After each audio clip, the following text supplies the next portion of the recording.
تركي. نشوف فرق الطعم بيناتهن. خلونا علامة القلب أهم شيء، وتابعونا على صفحتي بالتيك توك وعلى صفحتي باليوتيوب فوق موجودة. حجمه 330 مل، وتقريبا سعره 500 دينار. وهذا الثاني اللي هو يجي تركي مثل ما تشوفون، ما أعرف واضح يمكم لو لا، كتابة كلها بالتركي. هاي سعره تقريبا 1000 دينار، والحجم نفس الحجم هم 330 مل. الله.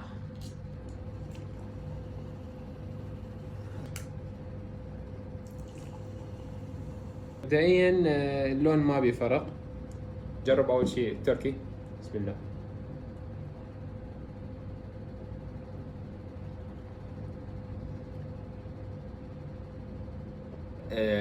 بحلاوة كلش قوية، يعني نسبة شكر عالية. اما هذا فنسبة شكر عادية. شو تفضلون اكتبوا لنا جوا بالتعليقات، واهم شيء تابعونا الصفحة، ما بقى شيء نوصل ل 1000 مشترك. باي باي.